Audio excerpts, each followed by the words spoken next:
Good evening, everybody. This is the San Bernardino CIC Board of Trustees Bond Workshop. It is Thursday, January 24th, 2019, and I call this meeting to order at exactly 6:01 p.m. Mr. Mendez, Ms. Garcia, Present. Mrs. Weaver, Present. Mrs. Silva, Present. Mr. Lopez, Present. Mr. Rosas, Present. Dr. Carmen, Present. and Mr. Torres.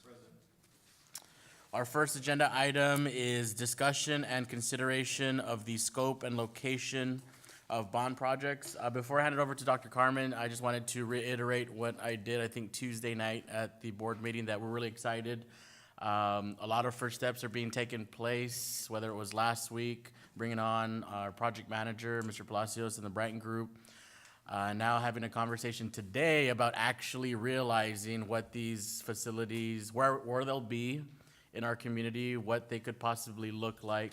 And so we're excited to have, of course, our Coach Gomez and Mr. Mendoza from both the Fine Arts and the Athletics to provide any input on what they would like to see, because it's going to be their facilities, essentially, that they'll be managing and looking over, as whether it's the indoor multi-purpose athletics facility or whether it's the Fine Arts Center. So I also want to acknowledge our bond committee participants. Of course, none of this could have been done without you all. Of course, y'all's meetings and setting the groundwork for the election and whatnot. So actually, if you're in the audience, if you're part of the bond, if you can stand up and just be recognized, thank you so much.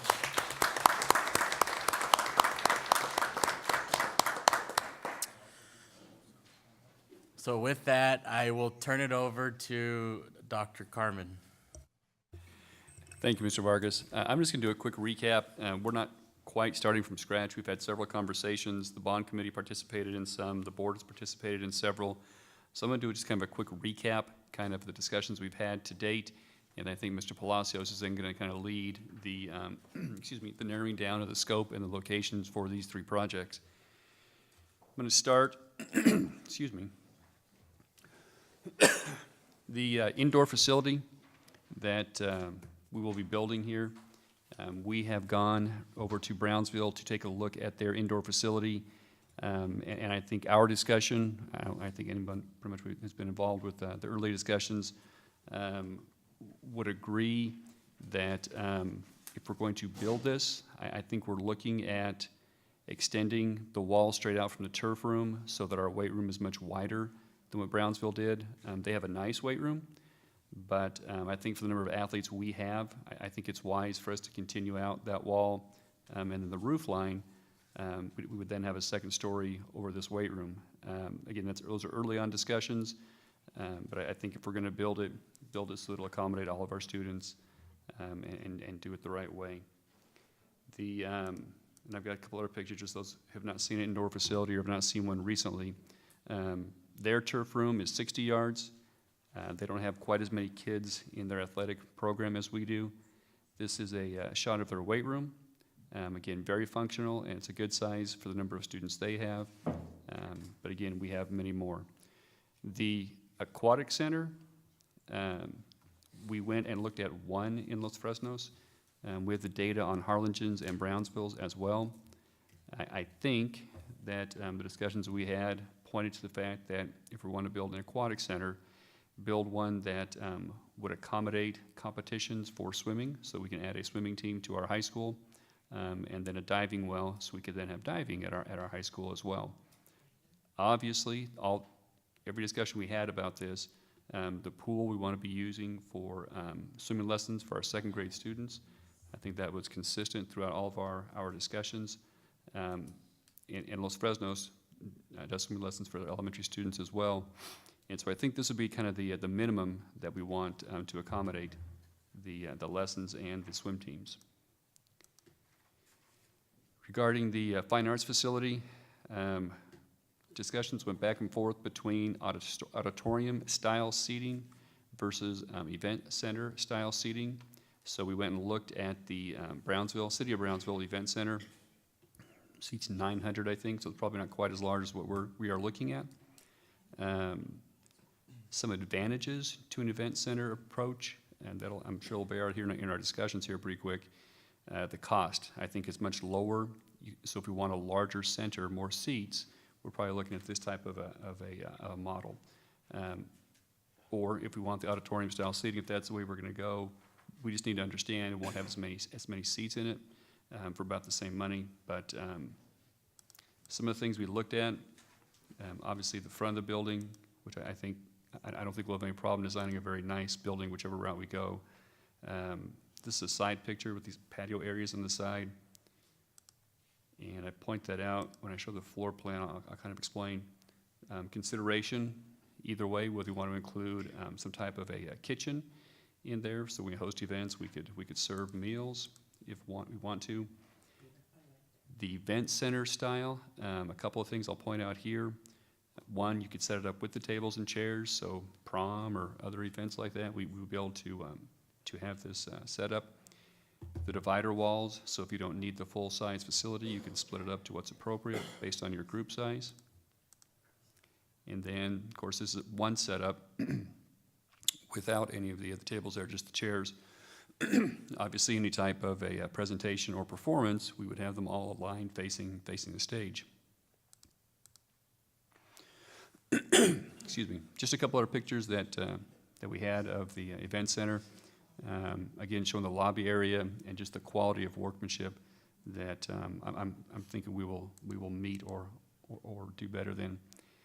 The Brownsville Event Center, if that's a model we choose, has a couple of meeting rooms in it. So again, it just improves the functionality of a building if these are things we want to consider and include. And these are just concepts. These are just ideas based on conversations that have taken place to date. And this is just a basic floor plan. If we were to go with an event center type of a building here. And then depending on how large, for example, the center area is here with the seating, where the seats would be. In one discussion or a couple of discussions, we talked about the further back you get from the stage area on a flat floor instead of the auditorium seating, it may be more difficult to see. So apparently there are, kind of like folding in bleachers, there are folding in risers that you could fold up against the wall, fold them out, give you 3 or 4 levels up, so that people, as they're further away, their chairs would be raised up so they'd be able to see the performance going on at the stage. So these were just some ideas, and then of course, as we start getting more and more drilled in with the stage, workshop, dressing room, this model has practice rooms. Are we gonna want to have a kitchen? So if we host other events, we can have it. But all things I think will be discussed here in just a bit. I also wanted to go back to discussions we had and that we presented to our public. In our bond presentation, we gave approximate costs of these projects. For the multipurpose, we estimated, kind of based on the information that we had, in the neighborhood of $4 million. The Aquatic Center, somewhere around $5.5 million. Performing Arts, around $30 million. And as we're looking at the scope, how big we're going to build these things, what type of finishings we're going to do on these buildings, the construction cost is one area that we have to look at. And so I just did a mock-up here, and this is a very simple model. I'm sure Mr. Palacios has a much more advanced model, but just kind of in my head as I wrap around, if we're looking at the actual cost of a building like the indoor facility at $4 million, estimating, it's probably a little high, 15% for professional services, project manager, architect, engineer, and then so a $4 million building, end up really we're paying 4.6. It's not just the construction costs we have to consider. And at the end of the day, whatever we spend here, so if the board says, no, we really want to spend $25 million on a fine arts facility, it just reduces. So there's an increase there, there's an increase on professional services, leaving less of a contingency. So just in my head, we have $40 million, and we certainly, I don't think, want to budget 100% of that, leaving us some contingency funds. But so these were kind of starting figures in my head, kind of based on some conversations and some of the initial planning work that we had done. I did do one other example here, just as we're talking about, again, how big we want a building, how much we want in this building. And what made sense to me is the the Brownsville ISD indoor facility, for example. 60 yards in their turf room. I think we're probably looking at 30 yards-ish lengthwise for our weight room. Building width, we at least want to be the width of a football field. And so the calculation gives you the square footage. I think they spend a little over $70 per square foot. Construction costs never tend to go down, so figure $75 or $80 per square foot. And I'm guessing very strongly there's going to be discussion tonight about, well, is 60 enough, is 80 enough, 100 or 120? And so just as we're doing that, these are rough estimates, and Mr. Palacios probably hates that I'm putting these up here because they're very rough. But just on these estimates, every 20 yards essentially can increase the cost anywhere from $750 maybe to $800,000. So just as we're talking that through, for me it makes sense to come back to the dollars we're talking about as we're talking about the space and the functionality of the space.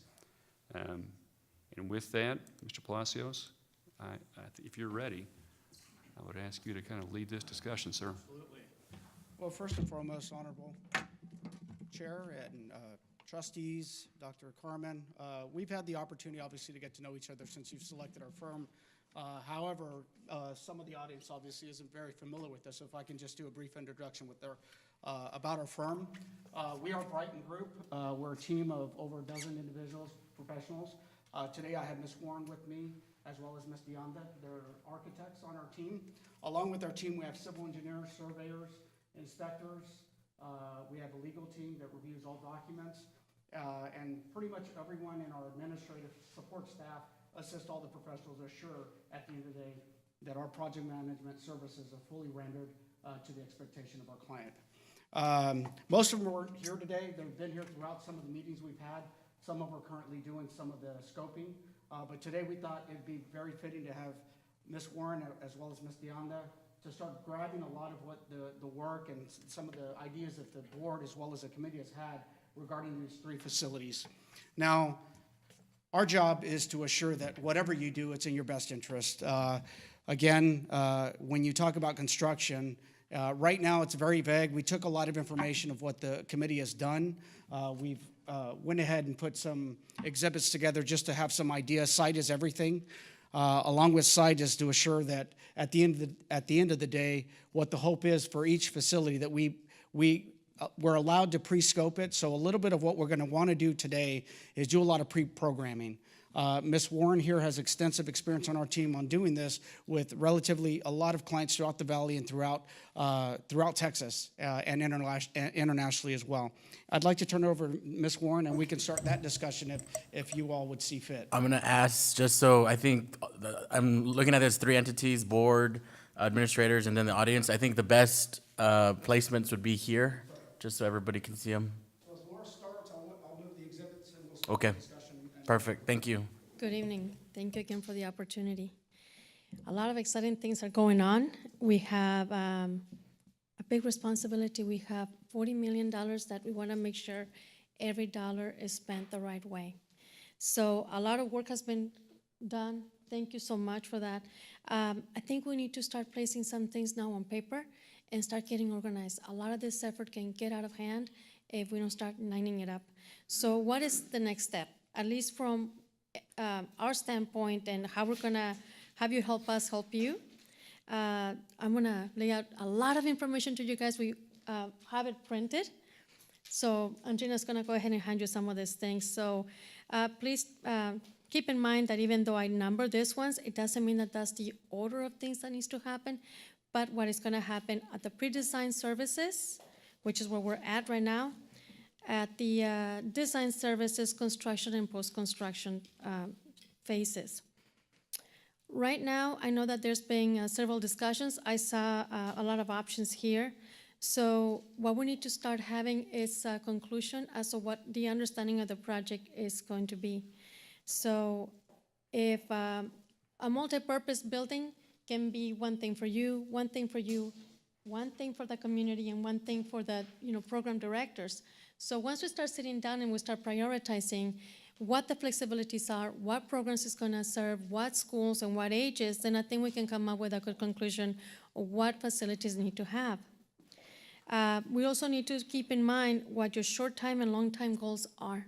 Why? Because a good master plan and a good project manager allows you to think about how you're gonna grow, and you guys are growing.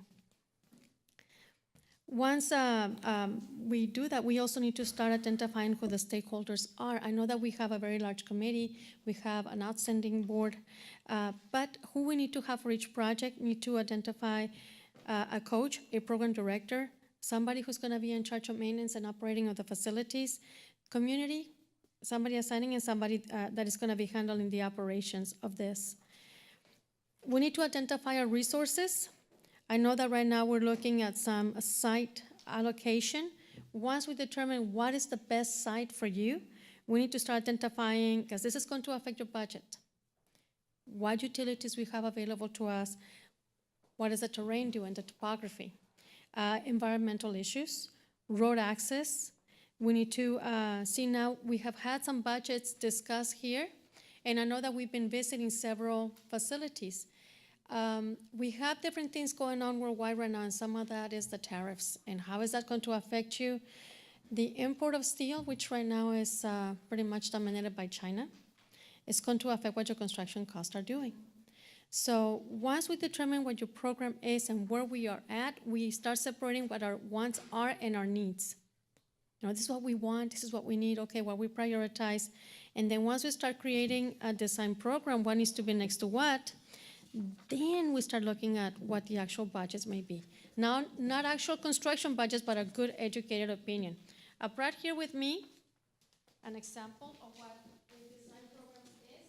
I did this one for middle research facility. And this is what we're gonna start gathering. So we have the use of the facility. We start doing bubbles. What are the sizes? What are the building codes? What is gonna require? We're talking about an assembly hall or a multi-purpose facility. Once we start determining what the seating capacity is, all your support spaces are gonna go to comply with codes and what is gonna make it work well. So once we start having that, then that's when we start doing a design program. This is gonna be an important instrument for your design team, whoever architects we select to work for you, to have. If we give them something that you already have pre-reviewed and everybody feels comfortable with, we're setting up your design team for success.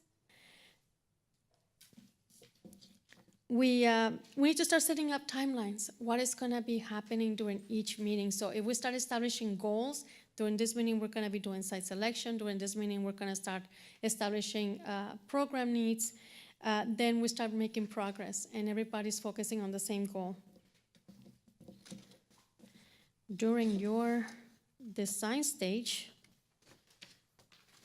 or pre-design stage, we're gonna start identifying and assisting you and selecting a construction manager at risk. If that effort has not started already, we can help you as a liaison in looking at those things. We can continue to monitor the budgets and timelines and see how that go. Identify early challenges and possible value engineering items. We will follow up on any pending issues. We will record and post meeting minutes so we know where we are, where. We will continue to come and report with you, and we will begin, once we select the construction manager at risk, for them to be involved at every step of the process. Schematic drawings need to be given to them, any understandings. We will coordinate with the design team to be issuing any changes as you progress. And let me not interrupt me if I'm missing you're anything. One of the things that is missing a lot, and it's very sad when we're budgeting, is your furniture, fixtures, and equipment. It's really what makes your building help, take life, and some of the things that are left out to the end. We're gonna be able to assist you once we start planning and seeing what kind of technology we're planning to have right now, how we can prepare your buildings for, success. Once we acquire additional, technology, some great things are happening. I'm working with Corning and with LG Electronics. They're some of my international clients, and what's coming is amazing. So we wanna make sure that we are preparing our buildings for that. They tell you that things arrive or they're sent or shipped within 10 to 12 weeks. That's when they leave their place of origin. It is really sad when we're ready to open the doors and we have no furniture, no equipment. Once we identify that, then we start identifying who buys it and who installs it. Some things you will buy and install, some things a general contractor installs for you that you buy, and some of them we just want them to take care of. And that affects your budgets. During the construction, we will be there at every meeting. We will monitor your pay applications, also where we are on budgets, and if we want, or we have any additional funding or any reporting that we need to do to make sure that we're following policy when it comes to your bonds and or any grant.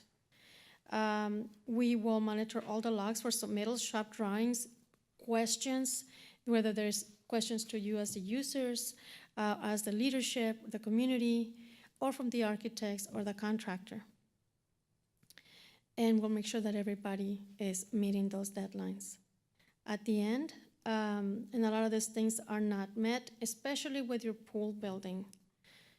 An operations and maintenance program, we strongly suggest it's in place, because with a higher use of a pool building, if we don't have somebody that is going to manage this afterwards, it can be a nightmare in a project that is set up for failure. After finishing every project and at substantial completion, we will monitor and ensure that you have videotaped maintenance training, that all your certificates for warranties are in place, that the phone numbers are done, that if any inspections need to take place for your certificates to be valid, are done. We will talk to your facilities manager and say, okay, every 5 years, every year, you need to make sure that you are monitoring these items. Filters need to be changed right before you occupy your building, things like that, you know, and we will help you hand in hand, so at the end, you know, it's everybody set for success.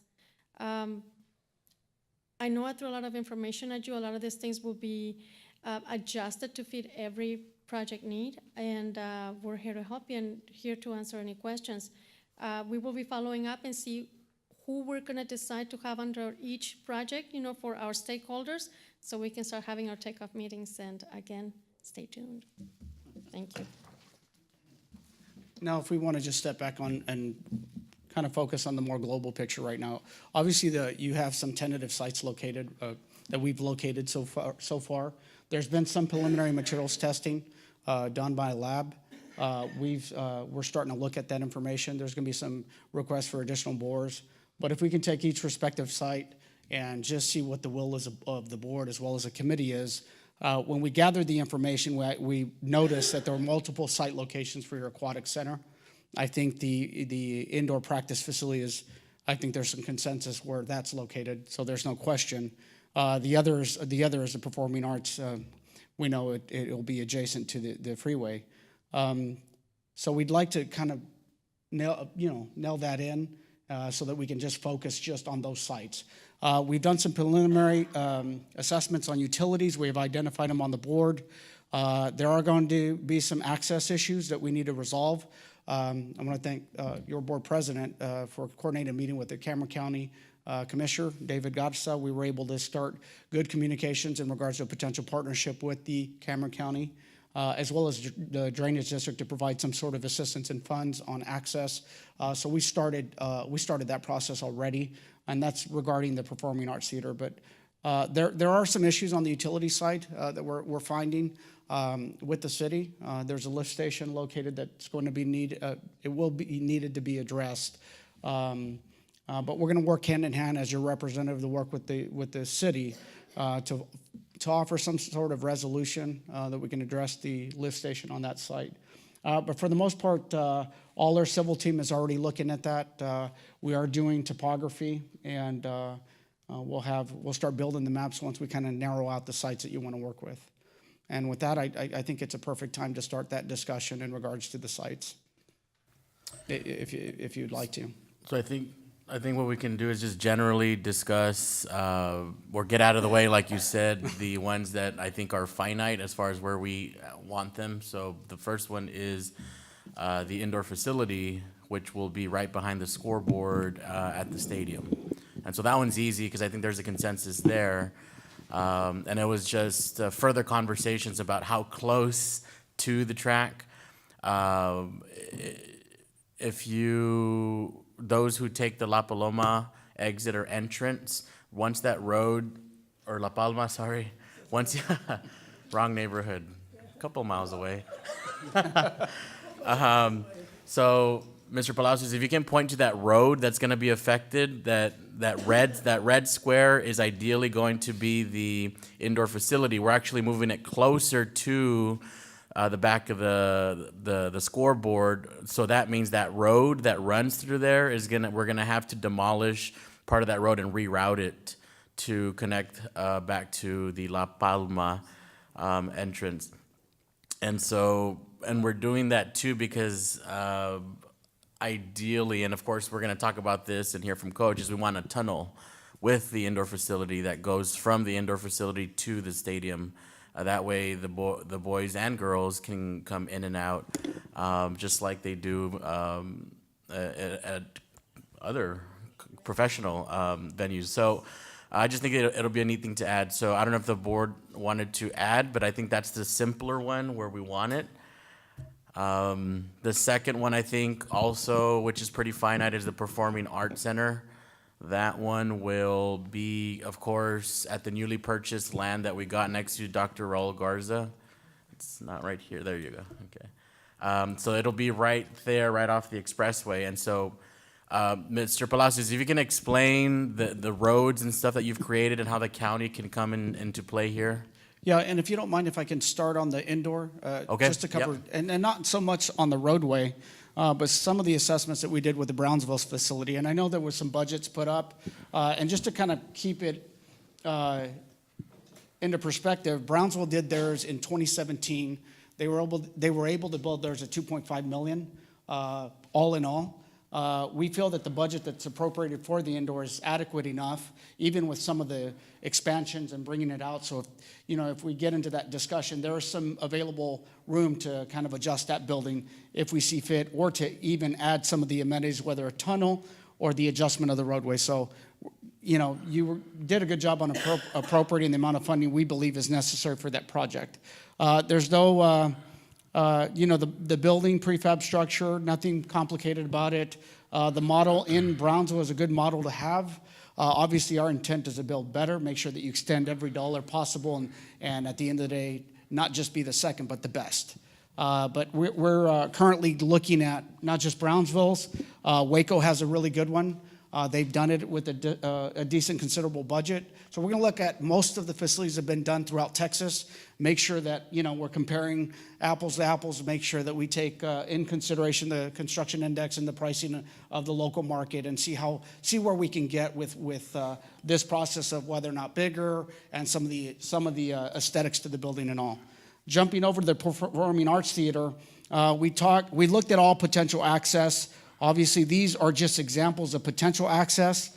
We've been there when there's been pickup, and there's some stacking effect off, forgive me, off the roadway right now. I haven't got the name yet, but I will get it. These are alternate access roads.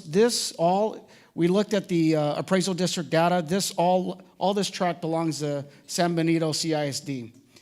This section does not, nor does this. So it kind of rules out the possibility of this access. Mr. Palacios, I'm Yes. sorry to interrupt you. That Patricia Dickerson, Yes, sir. Patricia, that's the 20 acres that San Benito just bought. Okay, so they haven't updated in the system, so we'll Right. acknowledge it as okay, so we have up until here. So Yes, sir. So what we don't have is obviously the one just east of that. Okay. So in early talks with the county and the district, we're looking at access off the frontage road. We did have good positive talks with the drainage district as well as the Cameron County. We did also reach out to Cameron County RMA, Pete Sepulveda, to see what the possibilities would be to assist in this. We're not looking at a complex bridge crossing at that point. We're thinking maybe box culvert, something considerable that would work for that area but would provide immediate access. So we've looked at that. Utilities, again, they're adequate. There's a 20-inch water line off the freeway. It's the main one that's coming from the water tower. And then there's an 8-inch water line. The biggest issue is our lift station here. The level of it has sunk a little bit. We're looking at that. Capacity is somewhat of an issue, but nothing that's impossible for us to go in there and address with the city. Overall, that's the utilities. But really, I guess the one point is I think we're recommending the best access would be off the frontage. We'll be working on that and potentially realizing that, the associated cost that goes with it, in hopes that we can partner with the separate entities to assure that we can work that in with an interlocal agreement. This other will be a contingency, access to the west side, but we're going to look at both as possibilities. We do want to keep looking at the soil samples that we're getting. We're going to probably ask for a little bit more materials testing, the water table issue, and right now we want to determine whether deep foundation, shallow foundation, what's going to work. A lot of those specs and the technicality of how we're going to build it is critical. And as we move forward on looking at what type of elevation we're looking and the materials we're going to be using, then we'll kind of frame what the general scope will be for our professionals to start working to move forward. That's on the Performing Arts Theater.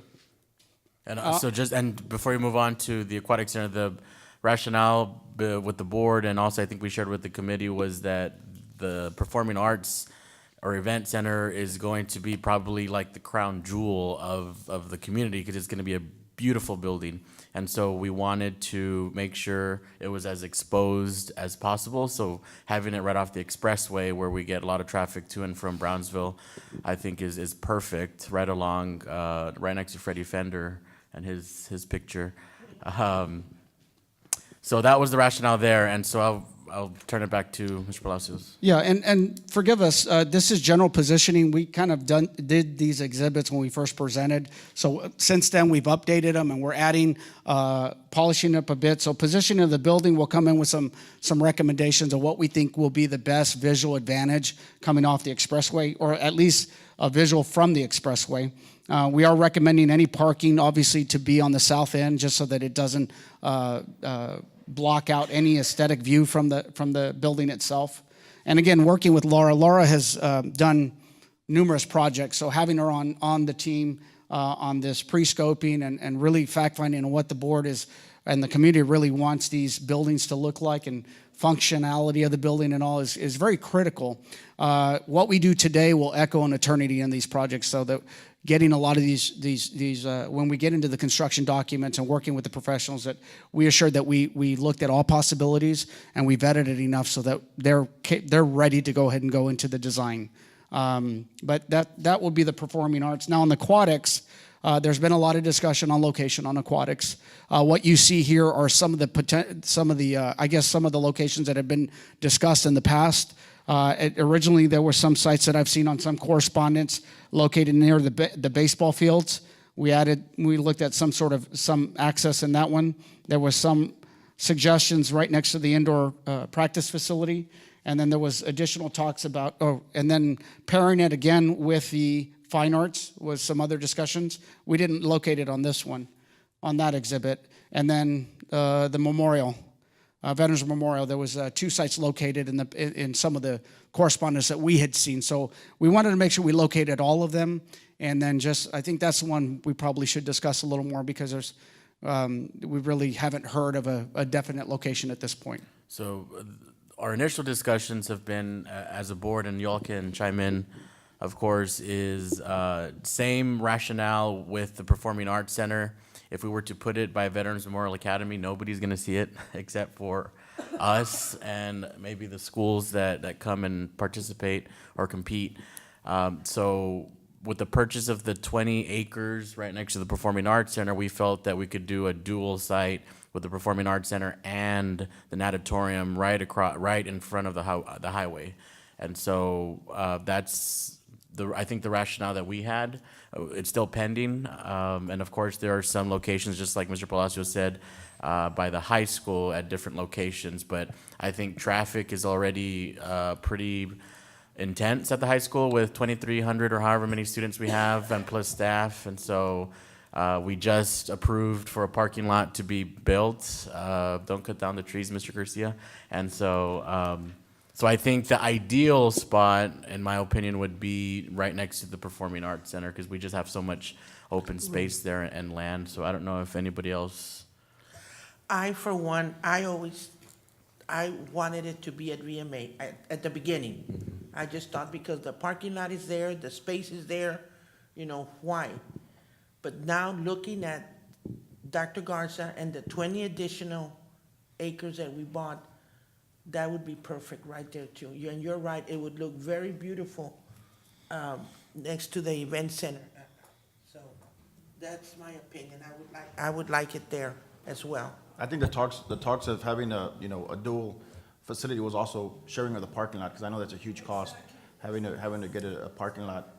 And I think that was one of the advantages of having the facilities pretty much close to each other, so we can share and save some type Not of only cost. that, the committee, I think, brought up the same census, that to have both of them together and showcase them at the Yes. expressway. So, That would be my, So it's a cost issue as well. yes. That's one of the things that we have to stretch each dollar. So then also, the view from the expressway also is key to, all right, thank you. Okay, so it sounds like we want to do the dual site next to Dr. Garza. I saw some head nodding from our bond committee members. Any comments? Thumbs up? Well, that's what we had discussed in the meeting, that, about sharing the parking lot. You can, Mr. Palacios, can you hand her the mic just to? I'd love to, yes. Sorry about that. I'm Rosa Leal, I'm sorry, one of the committee members. That's what we had discussed in one of the meetings, as far as sharing the parking lot with the Aquatic Center and, of course, the performing building, the performing arts building, as opposed to having it somewhere else with the congestion of the high school. It's exactly what you said. Everybody knows that that's already a problem, so that site was not even, it was just not a good idea in our opinion in the meetings. And at the VMA, it would be the same issue as far as it's being hidden away. And as much money as it's being invested from the community, it's gonna be a beautiful site and we're excited about it. We had also discussed possible other cities, not only the competition, but possibly renting it out, or the city, the community, trying to get revenue from it.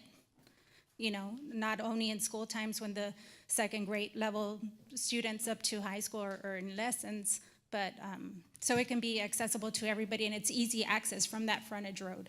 Great, thank you. Thank you. So I think we have Mr. Palacios' locations pretty hammered down. Okay, perfect. And what we'll do is we'll do some preliminary site planning with the two facilities. Obviously, we won't add elevations at this point, but at least how they can share some of the parking amenities and how they can all work out together. Mr. Palacios, can we have a vice versa, the arts in the middle and the pool on the outside, or the pool in the inside, and so we can see, how I would think the arts will stand out more. So how can we utilize it so it would, is it in the middle, is it showing more, or is it in the outside and it looks more? Yeah, and we could Understand prepare what I'm those. saying? We'd be glad to prepare this. So today Thank you. is obviously the time that we listen a lot. We can say a lot, but we really want to listen a lot right now. It's important we take a lot of your thoughts, your ideas, and not them be our ideas, but just to try to make your idea. Now, from there, we'll make some recommendations in regards to some elevations, site locations, what we can do on the elevation of the building itself, and how we can get more advantage of appearance of the buildings themselves from not just the expressway, but from all points, really, to make sure it's aesthetically pleasing. But yes, we can prepare all those.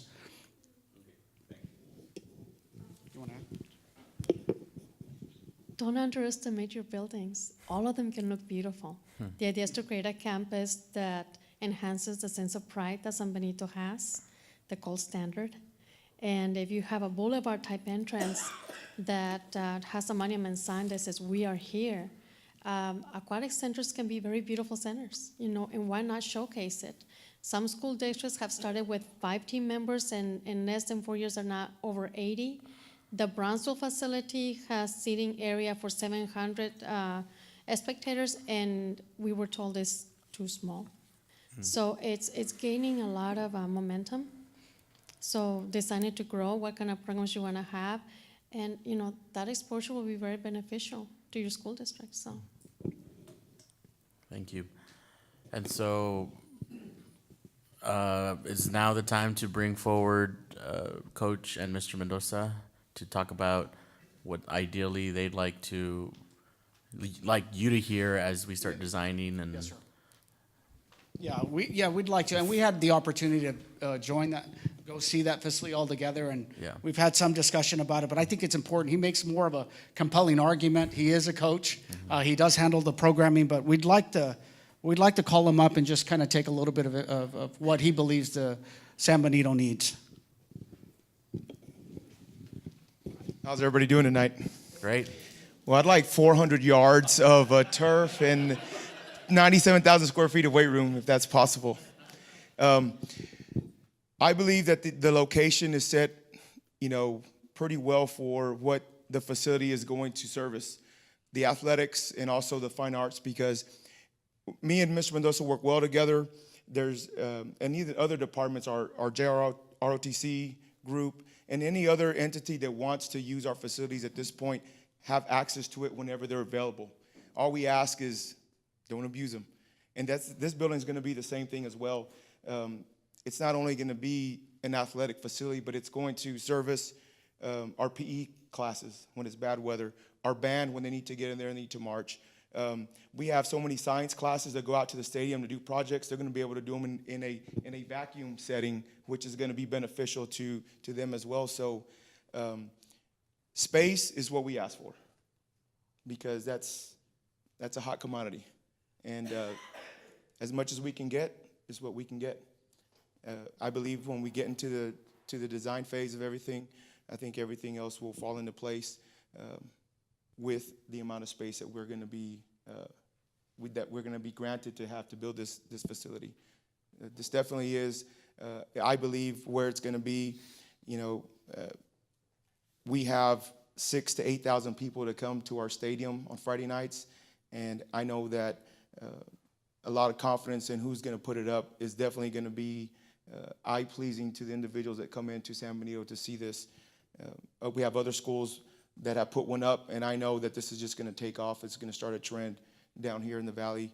And it's important because with the way the weather is, and I'm not talking about the cold because it doesn't get cold here, but the heat down here in the Rio Grande Valley is something that we take very seriously when it comes to our athletes, and I know that a lot of individuals do when it comes to their students as well as being outside. But this facility is going to service not only the athletic department, but the school in general.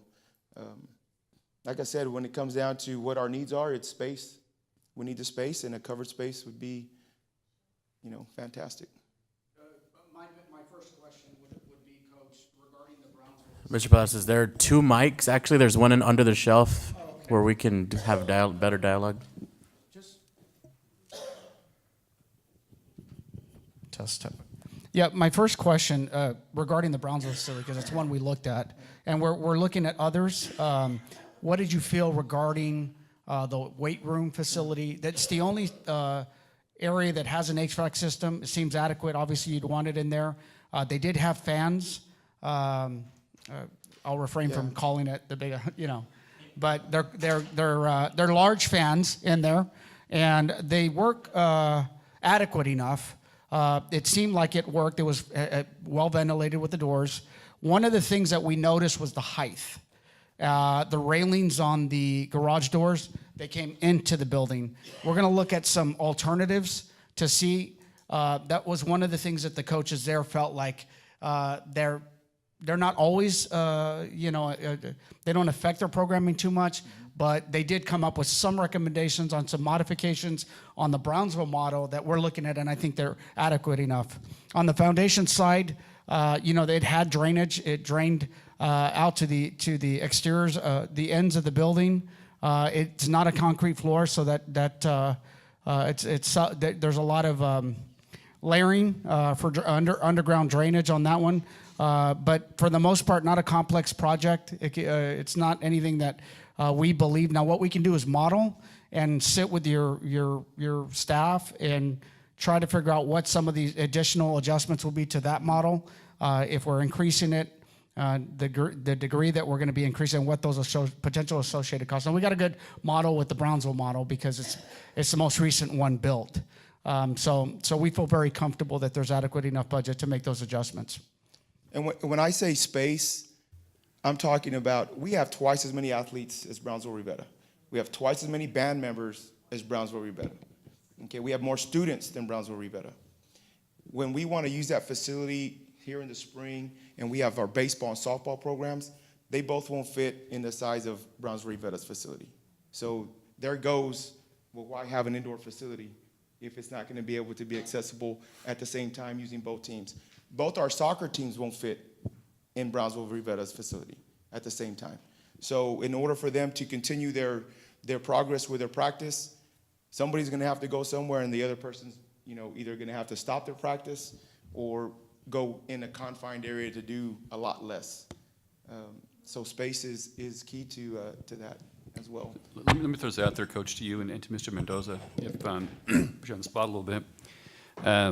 And I've been in several districts that have had the indoor facilities. In Celtic Farmers Branch, we had them when we were coaching. And you take advantage of whatever space you have. I've been in some that are smaller than this, and you use what you have. Considering the size of our program, and I'm trying to keep my head when we march, Mr. Mendoza, I think personally, 80-yard minimum. I think that's the minimum we need to look at for the number of students we have. It's probably not enough, but then it just becomes a matter of money. But is that close to what, as far as like for marching, Mr. Mendoza, is that? For marching band 30 to 30, you're asking the band to squeeze into Mr. Mendoza, can you use the mic just so, thank you. talking about 80, you're going from 20 to 20. That's a lot more appropriate than from 30 to 30. I think like what Coach was saying, space is what we need more than anything, because our programs do happen to be bigger than other programs. So I know that in talking about the facilities and the things that come with the inside part of the facilities, that's secondary. The primary thing is how many of our students can we fit in there so that we can teach them. And that's, so the bigger the better. So of course 80 is better than 60, absolutely. 80 yards? Yes, ma'am. As the minimum, where As we're a starting, minimum, okay. as a minimum. I've been a band mom, and I know that sometimes when the football team is training, band has to practice somewhere else, and we're both training for the same band competition and at the same time that the football game starts. So we have a wonderful resource here. It's a constant breeze. So we think smart, and sometimes our football players run quite a bit and they get heated. So maybe they need to have a little bit more air conditioning. However, if we design this to grow, we can start adding covered pavilions, and we can orient, with overhead doors where we catch that breeze. So that way maintenance and operations is less. We can add skylights to be able to use natural lighting during the daytime. You save money that way. If we start extending covered areas, then we have room where you can start warming up while somebody is training inside, and we can start seeing how we can operate it, and make the best use of this. But we have to design it to grow. So we don't just have one thing, but if we start budgeting to see how we can start adding maybe some covered, pavilion areas, then you have a multi-use, like a multi-purpose when it comes to sports and arts, so. I told you 200 yards is what we need. We're excited, and there's not going to be a time where this place is going to be empty. And I believe that is when the community and administration and board is happy with what they've designed and put up, is that it's not a building sitting there with nobody using it. It's being used and utilized by everybody. Awesome, thank you. Doc, I think one of the things that just came up now, I think there needs to be a discussion to see exactly what do we need to facilitate all our, this multi-purpose facility and what it stands for. I think it's very important to have a very strong dialogue, okay, as far as what the minimum requirements are. So if it's 80, it's what's going to be, and then potentially, just like the architect said, make it to where eventually we can add on to that. But it would be kind of a a semi-little disjustice if we built something where not all our programs can actually fit in it, and that's what it's meant to be. So I think the dialogue needs to start immediately as far as to see what of course, number one, what our kids need, then number two, what funds we allocate towards that building, and have that conversation. Can I ask one more question, Mr. Palacios? Is there like an economy of scale? So when you're talking about the turf part of that building, is there a chance that it's less per square foot if you add on more because you're not And we've seen some companies do some price points on the larger, based on quantity, it does bring the price down. Overall, it's what we plan to do is look at those, model it, and just try to give you a barometer of what we believe the cost will be. It's easy to get the cost because you're talking about steel structure and it's prefab, just a larger model on the flooring. We already have somewhat of a general idea of cost, so it won't take much to have somewhat of what the cost would be if, in fact, we're at 80 or 100. So we can put those things together. The other thing that Laura was suggesting is modeling on position, where it's a vantage point, so it's a great visual based on where we're going to place it, so that at either end of the wherever you're seating in the stadium, you got a visual, regardless of I know the score board's there, but we'll figure out some of those other things. The road is very apparent. There's a lot of kids that are going to be crossing back and forth, so it's really important that we readjust the road. But I think it's going to be your smallest in regards to the amount of bond funds you'll be investing here. But that's what we're here for. That's what we do. We're going to try to figure out the best, maybe just not on the construction side, but on the M&O side, on how we can stretch those dollars to assure that you can make that good decision to say whether or not you're doing 80 yard or 100 yard. But we can model it and get a good idea. And the other thing too, and I know Mr. Mendoza walked up, was the Brownsville Rivera facility had horrible acoustics. Yes. And so the conversation we had was whether we're gonna add acoustics to the indoors, which Joseph mentioned might skyrocket in terms of price. So we talked about maybe with Mr. Rosa's like mobile acoustic panels. So when you all practice in there, that we move those in there. I don't know what else is out there. I don't know what the market has, but that was also a point we had when we were visiting.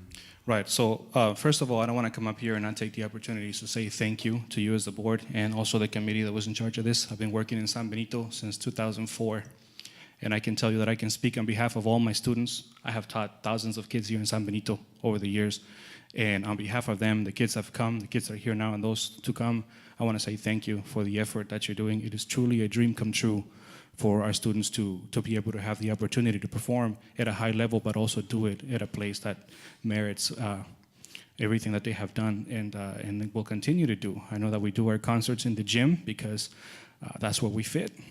You've seen, some of y'all have come to our concerts in the gym. We put the kids in there, and we're very gracious, grateful for the opportunity to do that. But it's not the best that we can do for them. So in planning for this, I know that we're throwing around the ideas, and everything is just basically we're still coming up with ideas of what we want to do with this. If I can make a recommendation to have some sort of a stage, because I know that we're talking more about a convention center style. If we were to look into the theater style of a place, there are a couple of advantages I'd like to let you know about. For one thing, having it next to the highway, having that beautifully aesthetically pleasing thing is a great thing for our students. It's advertisement. It advertises it 24/7, our district, to everyone else. I can tell you I have students in my band program right now that live in cities not to be mentioned around us, and they are with us because of our fine arts programs, because they're superior to those around them. We have some that have moved away and have moved right back in after a week, and because it was simply not what they were used to as far as the fine arts are concerned. And so I can actually work hard at making sure that when we have this building in place, we can actually have other school districts visit us on a constant basis. Because I can tell you, theater arts, choir, orchestra, and band have band UIL competitions and pre-UIL competitions that we can then host. And that gives us an opportunity to have our place, the indoor, inside part of it, be more visual to everybody else to come over. As far as hosting things. If we were to have the convention center style, I know that we could use it, we were gonna use it no matter what. We're very grateful for it. We're gonna have our band concerts there, we're gonna have our orchestra, everything, mariachi, conjunto, you name it. We're gonna do everything that we can in that beautiful place that our students deserve.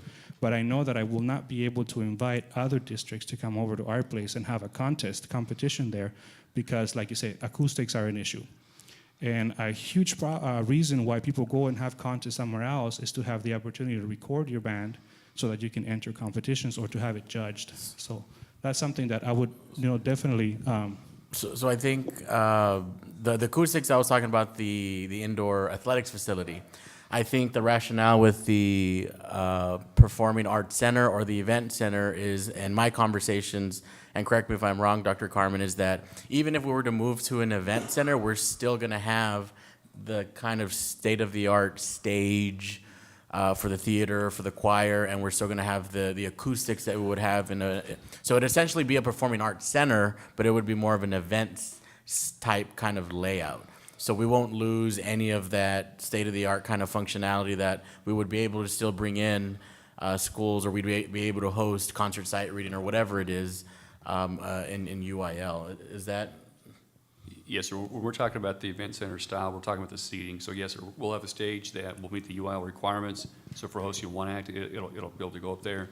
Well, that sounds fantastic. As far as like the acoustics panels at the indoor facility, the athletic indoor multi-purpose facility, more than anything, we will using it for rehearsal purposes. The performances will always be done outdoors, and it's always understood that we're going to sound different when we go outside.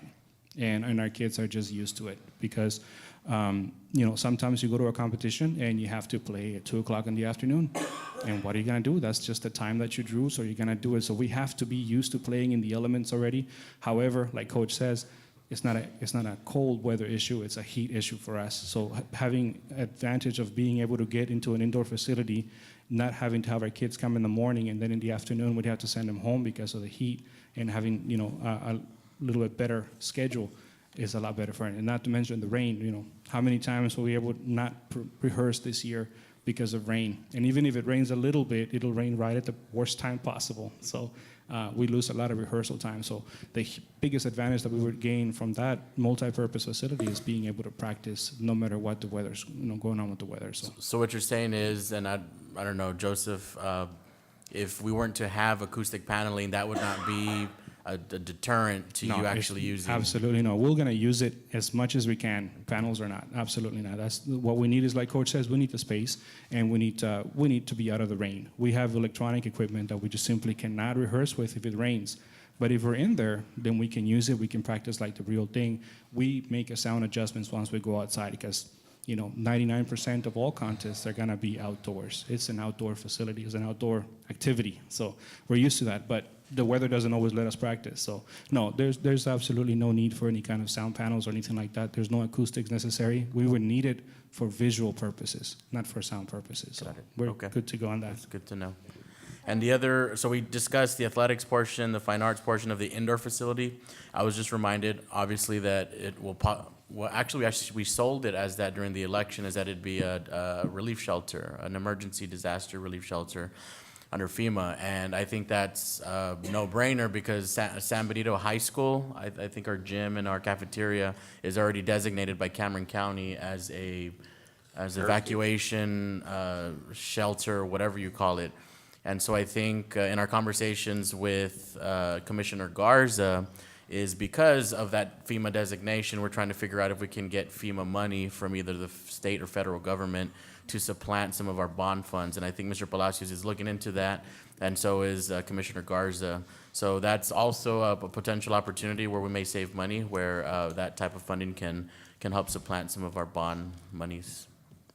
And if I can add to that, obviously, what's happening on the federal level is obviously how it's affecting South Texas. Well. It's not just the discussion of a border wall, but if in fact some of the recent conversations were related to that, was that the state of Texas was talking about using some disaster relief funds for the assistance, giving it to the federal government. TDM, which Texas Department of Emergency Management for the state, has unused funds from Harvey. That is the fund that we're going after right now.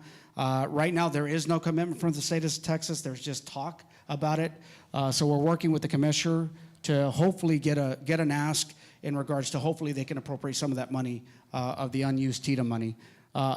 However, if in fact that timing becomes an issue, there are some interlocals we're looking at as a contingency to where if in fact Cameron County does advance any funds to an interlocal agreement, they're able to recapture that from the TDM fund. So we're working on all that. So that is a good possibility. Awesome. And on the concerns about the Performing Arts Center, acoustics is not only your issue, is being able to have storage for your theater group, because I also, my kids were involved in that, and I know, and I seen you, your team is amazing, but their time in being able to set up all their props, and you need to be able to have a space where you can create them and store them. I don't know what your capacity needs to be for seating, but I will recommend you visit the Edinburgh Conference Center. That's one of our projects, and that has both scenarios. So you have a nice entry pre-function area, and then on one side we have conference rooms that are dividable, and then we have a catering kitchen, not a full cooking kitchen, it's just a warm-up kitchen, and then we have, well, there's a 1,400 seater, right? But we can do something for high school size, and it can be designed to grow that way. But then that area will have a place to store things for your choir, your band, if you have something in symphonic type, and as well as your theater. You know, they all deserve, they all been shining. Again, I'm a big fan of your arts department, so I think they deserve to have that kind of storage, but that's just my personal opinion. Yeah, and I think with the conversation to Ms. Warren's point is, even during the bond election, those who were opposed to the bond very furiously felt that it was an expensive project. So by moving to the events center type thing, we will lessen the amount of monies that we will need even for the bond project. So hopefully those who opposed it during the election will be satisfied. And to Mr. Mendoza's point again, is that we're not going to sacrifice that performing arts feel in terms of like the state of the art and whatnot. And we had a chance to visit Edinburgh's performing arts centers. What they did was they passed the bond, and they were deciding whether they were going to do a huge facility for all 3 high schools, or they were going to do small performing arts centers for each of the high schools. And so what they decided to do was they did small facilities for each of the high schools. So they have 3 high schools and, well, now 4 high schools and 4 performing arts centers, mini ones. And so some of the things that I saw there, to Ms. Warren's point, in terms of like the outliers of what we would probably have in our conversations or what we saw, they had a classroom in there. But they had a classroom in there because it was walking distance to the high school. So the question becomes, do we need a classroom where we would have our theater arts teacher because it's next to the STEAM Academy? The other one was they had a actual wood shop class in there where they built, actually with wood. I don't pretend to know what I'm talking about here, but they did things there that They built the props the there. props and everything. And so they had an actual room and the saw and everything. And so there's that as well. And so I don't know. And of course, we'll have these discussions as we get further into the design and whatnot and very specific. But just to start thinking about that, Mr. Mendoza, and even, you know, when we start inviting the theater teacher and whatnot and seeing what the needs of those, what that facility will be. It can be designed to grow. You know, we'll design it in a way that you have what you need right now, and then the master plan can show how you can add that theater seating, you know, and so you're not having to tear things down or having to build one completely separate from this, so. And another thing, and it was noted earlier regarding the Performing Arts Theater, so the weight of what you're envisioning provides some sort of residual income also for other uses. I think that's good for the community. I think it's good for the surrounding areas. I think that would add value to the area, and the proximity right off the expressway really just kind of allows the district to redefine and rebrand yourself in a sense of, you know, progression, and I like it. We're excited about all this. Great. Mike, I just want to touch on a point. Going back to what you were saying about the whole bonding and the amount of money we have to spend and all the projects and all the needs for our district. I think that's one of the reasons why it's very important to to express the reason for hiring a project manager on behalf of the board. Why? It's because so they're an extension of what our school district needs and what our leaders are requiring that they need for our kids to succeed, and also to allow our kids and the monies to stretch out. So, just to make this very clear to all the leaders in our district and all the administrators and so on and so forth, they're all going to have a buy-in or a say as to what they need and what they want. Then at the end, we come into a consensus and see what we can do with the amount of money that our community allowed us to expend. So, I just wanted to relay that message out there, and it's that's for me, in my opinion, is a driving force is having a project manager and his professional team here to allow that conduit of communication to make sure that we give our kids everything we need. Well, and if I could add to that, this industry is changing a lot. It really is. more so when you got multiple construction projects within, whether you're a school district, a city, county. Our job is merely to assure that you get a return on your investment dollar. At the end of the day, we pre-scope as much as we can. We believe our service is paid back by all the savings that we're envisioning, whether through partnerships, whether to, we talked about TDM and all these other various. We've been doing this for a long time. Project management just didn't come up. We have a long history of it. What makes us very different is the fact that we have every type of profession within our firm. We found a lot of loopholes within the industry itself, and what we envisioned when we all came together is to assure that we offered everything, all within to assure that we prevent some of the design flaws that could potentially come up, some of the out-of-box thinking in regards to cooperative deals on development. We've had various examples in previous projects where we were able to garner other local funds to be able to help with, whether it's off-site or on-site utility costs, and those are obvious savings to the district. So we're going to continue. This is a really good drill to assure that we really do take in a lot of what you're anticipating, what your hopes are, what the community is expecting, and our team is working every single day to make sure we can model it and assure that when we get into the stages of coming with these construction documents, that at the end of the day, we vetted everything. I'm not certain if the committee knows, in the recent meeting, we talked about procurement. We made some recommendations regarding procurement that would add a lot of transparency. And I'd like to commend the board. I've worked with so many different agencies, government entities before, and they're putting transparency first. And the proof was in the pudding in regards to the manner of the procurement that they're suggesting all three projects follow. We will be getting a contractor on board.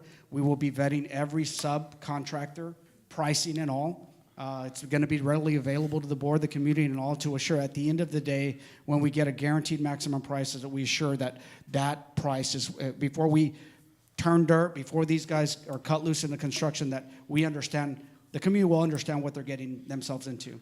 What we're doing on the front is to make sure that we look at everything from site to the elevation to the building, overall building, that we vet it long enough with you all to make sure that there's no wasted effort by whether it's an architect, an engineer that's coming from wherever they're coming, to make sure that they're able to, catalyze their work and to assure that there is no mistake. So that is our job. It's a growing industry because of not just litigation, but to make sure that school districts don't find themselves in a bad position.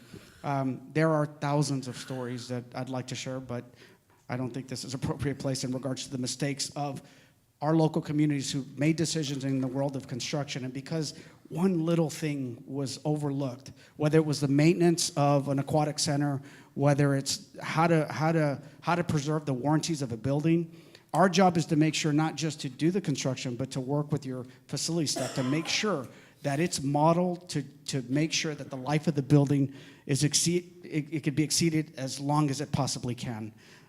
Laura talked about this idea, if there's an issue, to cost. And for some reason, the hope is to do more. Well, our job is to make sure that if in fact one will require somewhat of a phase approach, whether it's in the indoor or any of them, then we can offer that before they start designing the construction documents. And so there is no wasted effort. So these are all the things that we're working on now, and our team is working diligently day in and day out to make sure that we guide you in the best way possible. Great.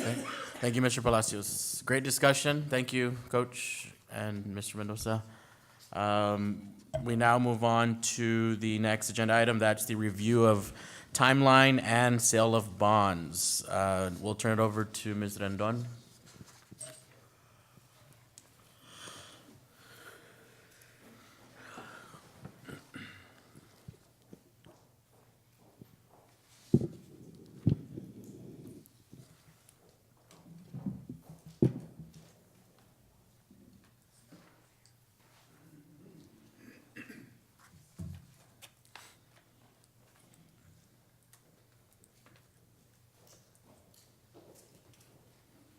Ready, Ms. Rendon, for your brief presentation? Is that a key word, sir? Brief. If it's okay, we'll do it from here, unless you want me to. No, you're fine there. Okay. It is a brief one, and before we start, or at the conclusion, this report also will be posted under our bond 2017 and transparency. We want to share it with you. And we put it together just to kind of give you the timeline. After the bond passed, our financial advisor gave us we met with him, discussed what are the next steps in a bond sale. So briefly, we're going to go through section 1.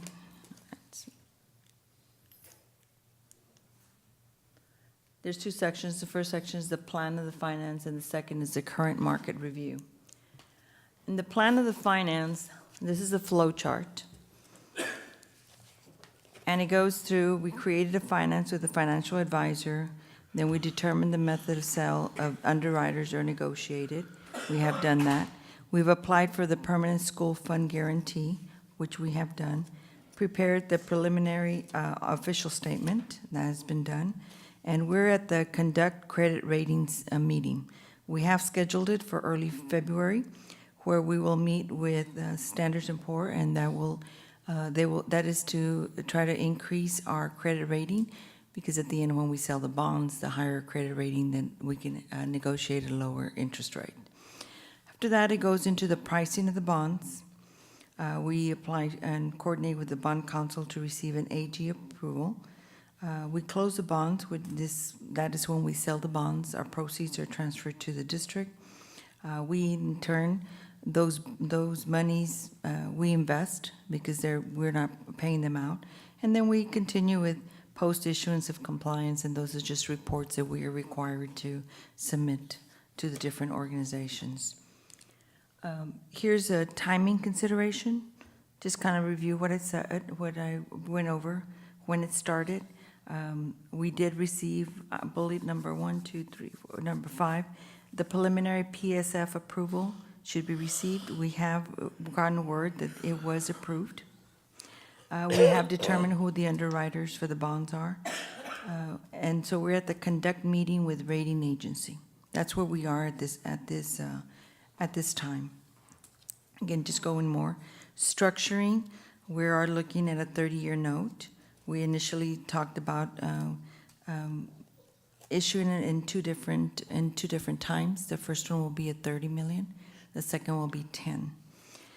Going forward in the next page, this is previously underwriters, just to give you all the information. These are either refunding of bonds or that we have done in the past, who the senior managers are and co-managers, and the amount of the bonds. Our FA also gave us a list when we chose who was going to be the senior management, and these are all underwriters that we could choose from, their strengths, how they rank, and this is what we took in consideration who our underwriters would be. This is our estimated bond capacity. This is something we have shared with the public in regards to what it looks like. The 30 million issued out in series 2019, 10 million series in 2020. Some more estimates of what the the existing debt service looks like, new money issuance projects. So it's another statistical information. The second part is current market review for late night readings. What is at this point, what it looks like on your right side, it indicates the economic outlook and interest rate forecasts. You see it by Q3 of 18, Q4 18, 30-year bonds, the last one. You see that right now it's their outlook is 3.45, 3.6, 3.7. Our financial advisor had done a preliminary at 4.5 when we were talking about when we put out the bond. So right now they're lower than what we anticipated. The lower the interest rates, we could have more capacity.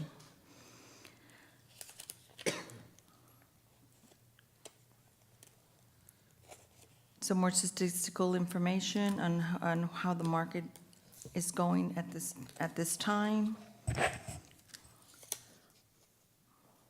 What it has done in the previous years. See, it has gone high, then they've gone down, and they have gone low, and then where they are in 2017. And this is what it looks like, the market review at the close previous, at this time that they had November 30th through December 6th, the closing of a current rate was 3.10%. And this is for what it would look like on a AAA rating, which we do have and have applied for it. As I mentioned, this will be posted under bond 2017. Y'all can make copies and go through it. We just want to put out, and we hadn't come back and say, what's next? So this is just a guideline to also saying for those who are interested, what are next steps in the financial portion of it.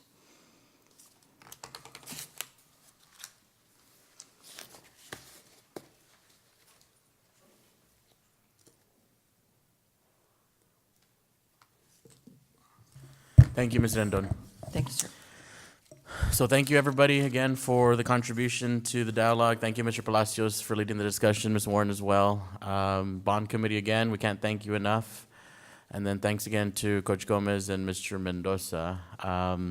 In terms of next steps, so this was kind of more high-level, bird's-eye view, just to kind of get the conversation started in terms of now we have finite locations. Now we've kind of started talking about what the needs are in each of the facilities. The next meeting, as far as next steps is concerned, is we will have even more input and get really specific. So for instance, we'll invite the choir director, we'll invite the fine arts director.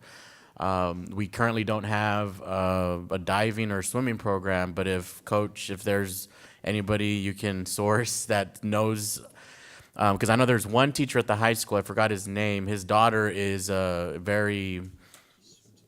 she swims in Los Fresnos, and I think she's competitive, and so if we can find out who that is and have his input as a parent, that'd be great. But just individuals like that who can contribute a little bit more on a smaller level as far as the specifics.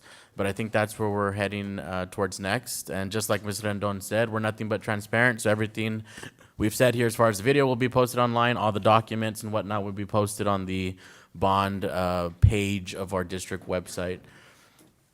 But I think that's it. Can I have a motion to adjourn? So move. Moved by Ms. Garcia. Do I have a second? Second. Second by Ms. Weaver. All those in favor, please say aye. Aye. All those opposed? We adjourn at 7:18 p.m.